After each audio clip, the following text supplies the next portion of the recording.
संकलन करणार आहे ते सुद्धा राष्ट्रीय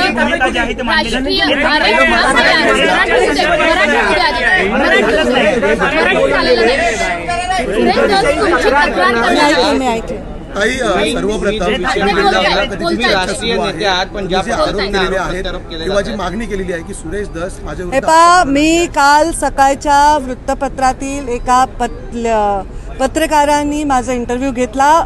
त्यांनी मला याबद्दल प्रश्न विचारले आणि मी त्यांना सांगितलं याच्यावर मी उत्तर देणार नाही, कारण प्रश्नच मान्य नसल्यामुळे उत्तर द्यायचा संबंधच येत नाही।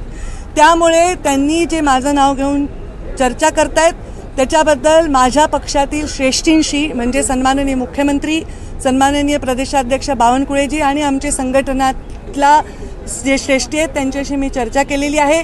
ज्या विषयामध्ये कुठलाही संबंध नसताना माझ्या नावाचा उल्लेख करणं किंवा कुठल्याही टिप्पणी करणं वैयक्तिक पद्धतीने हे त्यांनी करणं अपेक्षित नाही आणि त्यांनी ते करू नये। पक्षाच्या भूमिकांना ठेच पोचू नये म्हणून मी गेले 4-5 महिने नागपूर अधिवेशनापासून ते आतापर्यंत गप्प बसले, पण मी आता पक्षश्रेष्ठींना विनंती केली आहे की त्यांना समज द्यावी। असंच मी त्या पत्रकारांनाही बोलले, त्यांनी अशी हेडिंग दिली की पक्षश्रेष्ठींनी समज द्यावी। मी असं नाही म्हणले, मी म्हणले पक्षश्रेष्ठींना मी विनंती केली आहे की समज द्यावी असं। हिंदी का विषय नाही आहे। विधानसभेची त्यामध्ये तुम्ही सुद्धा पक्षविरोधी भूमिका घेतलेली आहे। तुम्ही बीडमध्ये उमेदवार भाजपचा आहे, त्यांना मदत केली असं मी प्रचार केलाय का नाही तुम्ही रेकॉर्डवर जाऊन पहा। आणि या राज्यामध्ये अनेक लोक जे भारतीय जनता पार्टीशी निगडीत होते ते अपक्ष उभे राहिलेले आहेत, अनेक लोक दुसऱ्या पक्षाचे अपक्ष उभे राहिलेले आहेत। डायसवर जाऊन प्रचार करून मतदानाची मी विनंती केलेली आहे। त्यामुळे ह्याचं उत्तर मला द्यायचं नाही, कारण आरोपच चुकीचा आहे।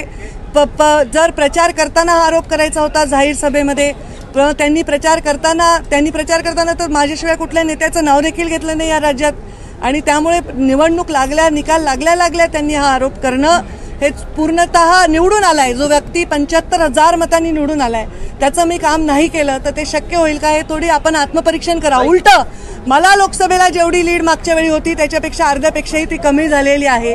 मग त्यांनी माझं काम केलं नाही असं तर मी कधी जाहीर वाच्यता केली नाही। अनेक लोकांनी माझं काम केलं नाही, पण त्या परिस्थितीला अडचणीला मी बागे टाकलं आणि पक्षाच्या कामाला लागले। त्यांनी अशा भूमिका जाहीर मागणं हे आमच्या पक्षाच्या श्रेष्ठींना मान्य होणार नाही, पक्षाच्या शिस्तीला मान्य होणार नाही। त्यांनी निवडून आलेल्या त्याच गुलालात माझ्याविषयी बोलले, पण आज आमचा निकाल कधी लागलाय? नोव्हेंबरमध्ये, ऑक्टोबरमध्ये कधी लागलाय? 23 नोव्हेंबर पासून आज 12 मार्चपर्यंत मी या विषयावर कधीही भाष्य करायचं टाळलं, कारण माझ्या पक्षाला त्याच्यामुळे पीडा होते, तो वाद पक्षाचा समोर येऊ नये म्हणून। आणि